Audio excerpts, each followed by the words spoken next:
Ikuti bersama saudara. Salam kebajikan.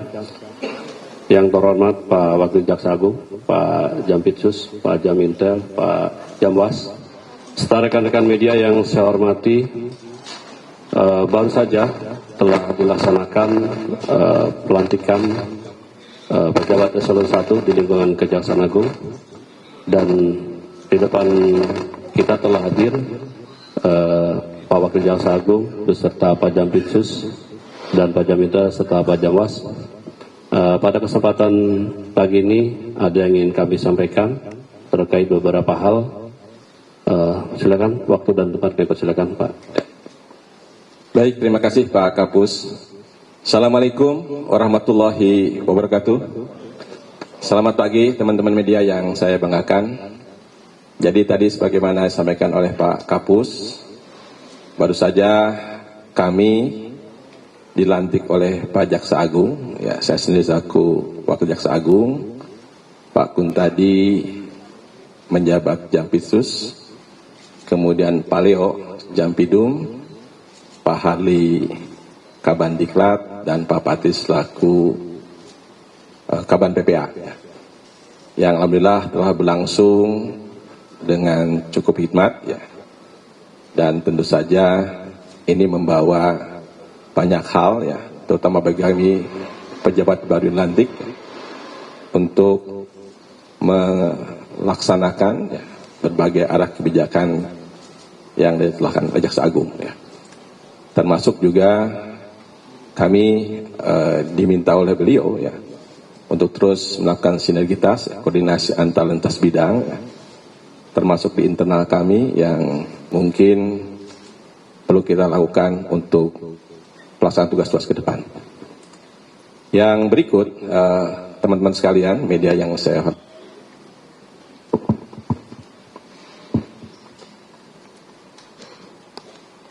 kami juga tentu mohon dukungan, mohon kemudian support dan doa teman-teman media, ya, dan masyarakat terhadap tugas-tugas ke depan yang hemat kami semakin berat, ya, dengan tuntutan dinamika masyarakat yang semikian kuat, ya, untuk terus kami bisa menciptakan, ya, penegakan hukum yang sesatu sisi tegas, ya, namun pada sisi lain kemudian juga humanis, ya, dalam rangka menegakkan hukum yang baik pada masyarakat, ya. Itu mungkin dari kami, dan kami sekali lagi terima kasih atas dukungan.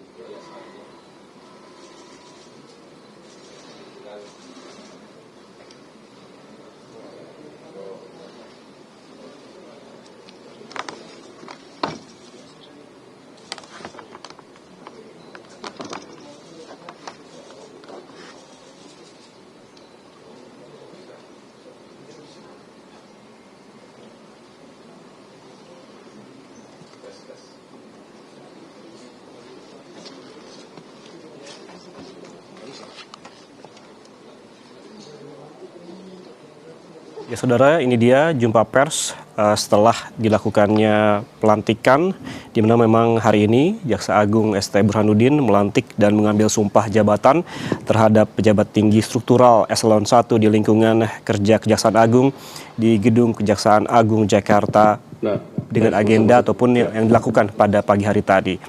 Kita ikuti bersama saudara jumpa pers hari ini.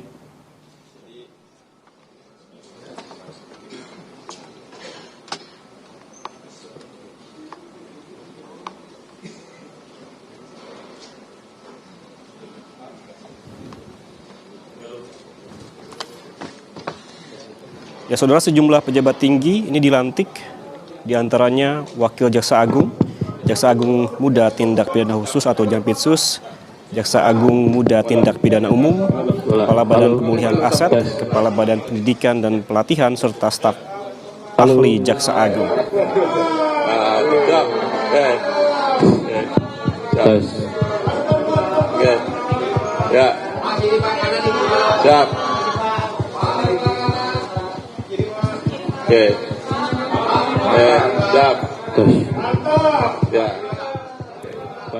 Ya, pelantikan hari ini saudara menindaklanjuti terbitnya keputusan Presiden Prabowo Subianto yang mengangkat dan menunjuk ke-6 pejabat untuk menduduki jabatan struktural eselon 1 lingkungan kerja Kejagung. Kita ikuti bersama saudara. Teman-teman sekalian dan masyarakat Indonesia pada umumnya ya, agar kami bisa melaksanakan amanah ini dengan baik ya, sesuai dengan harapan kita semua ya. Terima kasih. Assalamualaikum warahmatullahi wabarakatuh. Salam. Baik, rekan-rekan media, kalau ada yang mau ditanyakan, silakan. Tapi kami batasi 4 aja ya. Pertama, karena nanti ada acara lanjutan. Yang kedua juga ini mau sholat Jumat. Oke, teman, saya silakan. Ya. Jihan Pak dari Tempo. Pertama buat Pak Wajah Pak. Tadi dapat pesan khusus nggak sih dari Pak Jaksa Agung untuk gimana sih nanti kedepannya Kejaksaan Agung mengambil kepercayaan publik lagi gitu Pak? Mengingat ini kan habis ada sosok Jampitsus gitu ya, orang yang berpengaruh. Nah untuk yang kedua untuk Pak Jampitsus Pak Kun tadi, Pak ini kan Bapak baru dilantik dan di Jampitsus sendiri kan ada kasus-kasus besar BGN. Termasuk waktu itu sempat geledah kantor rumah mantan Menteri KLHK itu nantinya ke depan bagaimana? Karena untuk yang KLHK ini belum ada progres di publiknya untuk di-sharekan di publik. Untuk Pak Jambos, Pak Rudi Margono, Pak, ini proses pemeriksaannya Pak Febri bagaimana Pak? Makasih. Baik, langsung jawab ya, biar nggak lupa. Terima kasih Mbak Jihan ya. Tadi di dalam amanat pelantikan pada saya terutama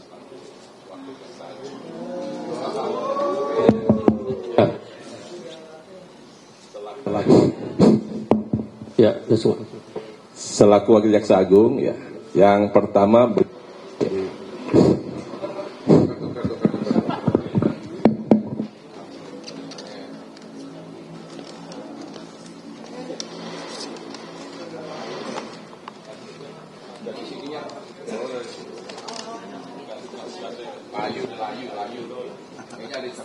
Sabotase Pak, sabotase. halo. Ya.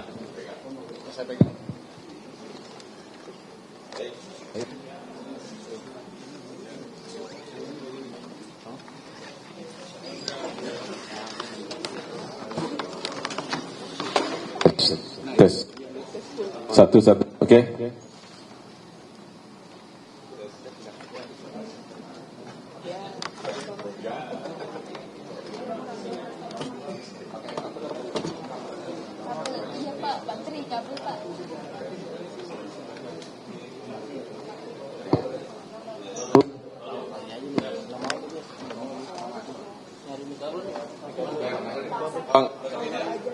Ini ya.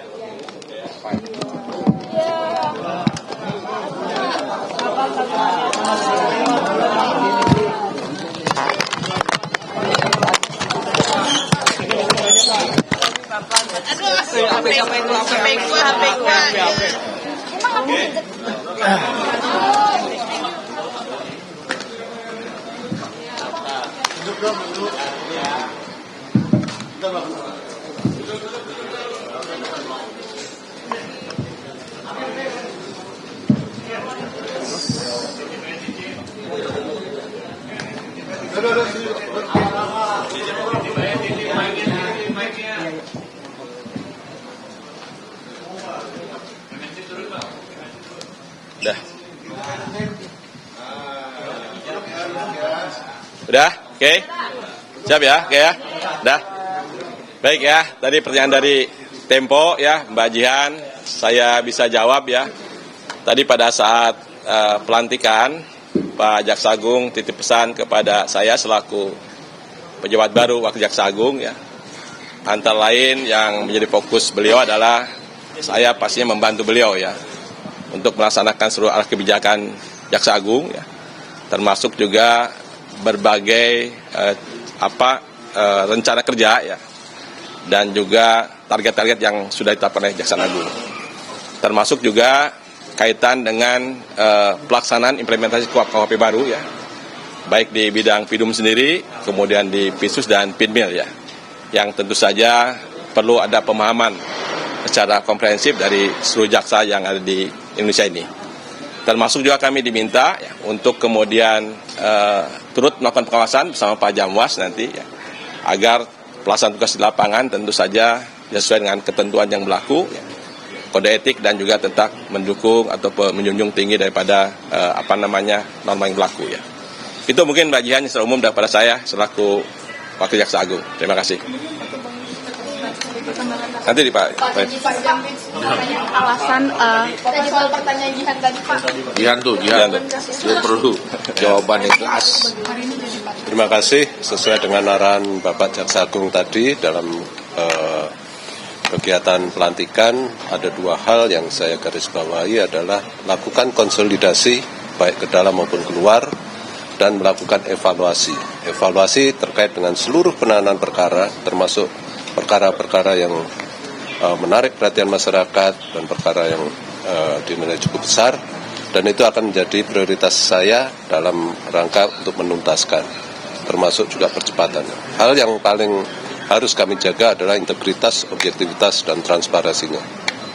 Pak, untuk yang 9 ini masih di bawah Jampitsus Pak, koordinator penyidikan? Untuk koordinator tetap Pak Jamwas, namun dukungan administrasi dan pengendalian teknis lainnya akan kami lakukan. Pak, kalau misalnya Febri nggak datang hari ini seperti kemarin yang pertama, apakah ada tindakan dari Secara teknis kalau yang itu nanti Pak Rudi yang akan menyampaikan, ya.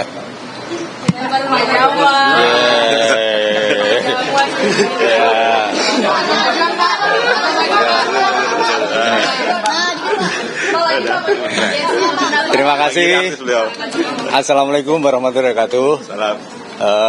Marilah kita panjatkan puji syukur kehadirat Tuhan Yang Maha Kuasa karena pada hari ini masih diberikan kesehatan dan panjang umur. Yang kedua, terima kasih kepada rekan-rekan media. Sangat luar biasa dukungan kalian kepada tim 9 utamanya terkait dengan penanganan perkara Jampitsus terus berlanjut. Bahkan sesuai dengan penyerahan 3 perkara dari penyidik Polda dan Kortas, kami pelajari hampir 2 minggu sampai hari ini, mungkin keluar lebih dari itu. Kami tetap bekerja dari segi teknis, mengasesmen seluruh alat bukti yang ada, mengasesmen barang bukti yang ada. Kebetulan kita ketahui bersama barang bukti yang telah diketemukan itu di ujung, sehingga belum ada saksi yang diperiksa waktu itu. Tetapi akhirnya pada tanggal 20 kemarin kita menerbitkan Sprindik nomor 3 terkait dengan dugaan tindak pidana TPPU. Dan seharusnya pada tanggal hari Rabu kemarin ex-Jampitsus FA harusnya diperiksa sebagai saksi. Nah, di titik ini nanti mohon jangan ada bias disampaikan kok menjadi saksi. Karena ada sprindik baru untuk kebutuhan pemeriksaan, sehingga kita pastikan sesuai dengan putusan MK 21/2014 harus diperiksa lebih dulu. Demikian juga praktek peradilan setelah KUHP yang ada, ternyata ada putusan peradilan di Kupang bahwa siapapun harus diperiksa, dan tiba-tiba ditentukan statusnya yang berbeda, maka penetapannya tidak sah. Nah, kemudian yang kedua, pada hari ini yang bersangkutan kita panggil kembali. Yang pertama tidak hadir, yang kedua hari ini, dan jika memang tidak hadir sesuai pasal 28 KUHP, penyidik dengan bantuan pejabat yang berwenang bisa menghadirkan dengan upaya paksa. Jadi sampai Prugis hari ini penanganan perkara mantan Jampitsus tetap berlanjut. Kenapa terbit sprindik baru itu untuk memastikan barang-barang bukti yang telah digeledah ditemukan oleh teman-teman Kortas dan Polda akan menjadi pertimbangan tersendiri sehingga terbitlah sprindik TPPU. Nah, ini penting. Yang ketiga, mohon maaf ini sebelumnya, banyak pakar yang menyampaikan bahwa pelimpahan itu tidak ada dasar hukumnya. Bahwa Kejaksaan Agung selaku penyidik pernah menerima penyerahan kasus Asabri.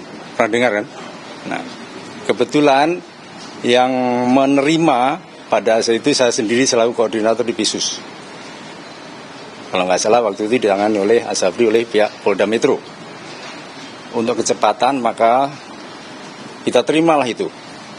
Yang keempat, penting perlu dicermati bahwa penyerahan dugaan kasus Jampisus diserahkan oleh penyidik justru akan memberikan kepastian hukum karena menurut undang-undang penyerahan penyidik dari Polri diserahkan ke penyidik pada Jampisus. Jadi sama-sama penyidik. Sehingga kebetulan penyidik pada Kejaksaan juga merangkap sebagai lembaga peratut. Jika diserahkan ke lembaga peratut di Kejaksaan yang kebetulan juga penyidik, mudah-mudahan ke depan tidak bolak-balik. Karena menurut Undang-Undang 31/19, korupsi adalah perkara yang harus didahulukan. Nah, alasan hukum seperti itulah sehingga penanganan perkara oleh penyidik pada Jampisus sangat argumentatif dan secara hukum bisa diterima. Yang pertama karena pernah kita menangani Asabri, penyerahan dari Polda Metro. Nah, yang menjadi penting adalah di hukum yang baru kita harus tetap sinergi dengan penyidik, apalagi dalam perangan kasus ini. Nah, nanti progres selanjutnya akan kita sampaikan. Pak Sprindik tadi kan disampaikan tuh Bapak kalau salah satu alasan dikeluarkannya sprindik baru itu untuk menyelidiki emas sama uang yang ada di Sentul ya. Apakah sudah ada indikasi dua temuan itu ada perkara lain di luar dari 3 perkara yang dilimpahkan kemarin? Kalau bicara ada perkara lain mungkin dugaan-dugaan. Nah, oleh karenanya penting sprindik TPPU itu jika nanti di kemudian hari akan ditemukan barang-barang yang lain. Emang ini sprindik TPPU untuk mengusut siapa Pak? Pak ex Jampitsus atau seperti apa? Detail perkara? Ya, seperti pertanyaan kalian itulah. Dari 4 sprindik, berarti Pak F ini tersangkanya di yang sprindik Asabri. Nah, ini kembali ke 3 perkara yang dilimpahkan oleh teman kita dari Kortas dan Polda. Nah, kami menyadari pada saat itu ruang untuk melakukan serangkaian penyidikan kan tidak begitu leluasa, akhirnya diserahkan kita. Setelah kita asesmen 3 perkara itu, agar menjadi terang, kita kolaborasikan dengan barang bukti yang ada. Nah, akhirnya dengan perkara itu kita sinergiskan alat buktinya biar perkaranya menjadi terang dan di penyidik Kejaksaan akan lebih leluasa mengembangkan, maka terbitlah sprindik TPPU. Nah, bisa jadi dugaan-dugaan itu ke depan jika ada ditemukan mungkin dalam penggeledahan mungkin ke depan bisa digunakan ini. Bapak untuk pemeriksaan Pak Febri sendiri dilakukan tetap di Gedung Bundar atau seperti apa Pak? Nanti akan dilakukan di Gedung Utama Kejaksaan Agung. Rencana pemanggilan Pak? Rencana pemanggilan? Kalau rencana pemanggilan kan jam 9. Nah, nanti kita tunggu beliau hadirnya jam berapa. Hingga kita saat tunggu. ini belum datang ya Pak? Belum. Pak, tapi pemeriksaan Pak Febri sebagai tersangka itu sudah pernah dilakukan? Tersangka yang dari Kejaksaan belum. Kasus. Itu dari Kepolisian. Berarti belum ada sebagai tersangka di setelah dilimpahkan perkaranya ke kejaksaan? Sprindik itu Pak yang dikeluarkan kejaksaan berarti kan statusnya belum. Iya belum, makanya kan saya sampaikan untuk kepentingan hukum harus diperiksa yang bersangkutan dulu sebagai saksi. Jadi semua dari Pak Sprindik masih saksi untuk di kejaksaan Pak? Iya sementara ini, kecuali yang ditetapkan oleh pihak kepolisian. Sprindik yang awal itu juga sebagai saksi Pak berarti pemeriksaan pertama ini. Belum ada yang tersangka. Apakah pemeriksaan ini untuk sprindik yang nomor 4 saja atau keempatnya Pak? Sementara yang nomor 4 sambil jalan yang 3. Sebagai? Yang satu kan sudah tersangka, dugaan Asabri dan TPPU dari teman kita penyidik sudah tambah tersangka. Nah, yang ini perlu ditegaskan lagi, mengapa waktu itu diserahkan perkaranya ke sini, kita undang dia sebagai tersangka karena berkasnya sudah kita terima. Nah, karena subjek hukum yang diserahkan adalah subjek hukum perorangan, maka harus diperiksa. Persis masih seperti sangka merujuk pada sprindik dari Kotas. Kenapa diperiksa? Kita pastikan betul tidak yang bersangkutan ini perkara yang pernah ditangani untuk memastikan bahwa dia pernah diserahkan oleh tim penyidik. Nah setelah itu kita pelajari, di asesmen alat buktinya, dari 3 perkara itu kan ada TPPU-nya semua. Bisa jadi TPPU yang kita terbitkan ini akan masuk ke sini nanti. Berarti untuk hari ini statusnya saksi ya Pak panggilannya? Iya. Pak, berarti tapi kalau Dito kan kemarin sempat pakai rompi pin. Nah itu gimana Pak? Apa masih saksi apa tersangka? Itu perkara dari Kotas kan. Untuk perkara yang ini masih saksi. Tapi kemarin dia udah hadir. Hari Rabu kemarin. Pemeriksaan yang kemarin Pak Febri kan alasannya alasan kesehatan. Boleh diinformasikan lebih lanjut alasan sakit yang seperti apa ya? Tanya yang bersangkutan karena itu termasuk privasi. Iya. Iya. Pak, dari kemarin kan dengan keterlibatan Pak FA ini kan sampai detik ini pun pihak Kejaksaan Agung belum ada pernyataan permintaan maaf. Apakah sudah ada arahan dari Pak pimpinan Pak JA itu untuk menyampaikan permintaan maaf atas keterlibatan Pak FA ini karena hanya juga lalai sehingga terlibat dalam kasus korupsi? Itu untuk selanjutnya nanti saja ya. Mohon maaf semuanya karena kita masih ada acara lagi. Pastinya akan kita sampaikan progresnya. Termasuk yang kemarin sudah kita sampaikan press release secara tertulis. Intinya kita tetap menangani secara profesional, sinergis dengan Polda, Kotas. Bahkan kemarin ada supervisi dari KPK juga, Komisi Kejaksaan. Itu. Pak, hari ini apakah ada fakta baru atau dari... itu udah cukup. Pak Febri kenapa nggak pernah kelihatan Pak? Ya cukup ya, itu nanti aja. Nanti kan dia yang bersangkutan dipanggil. Kenapa nggak pernah kelihatan? Oke rekan-rekan, karena acara mau lanjut sesuai kesepakatan. Nanti untuk perkembangan aja lah. Ini berapa kali mangkir baru dijemput paksa Pak? Kalau pasal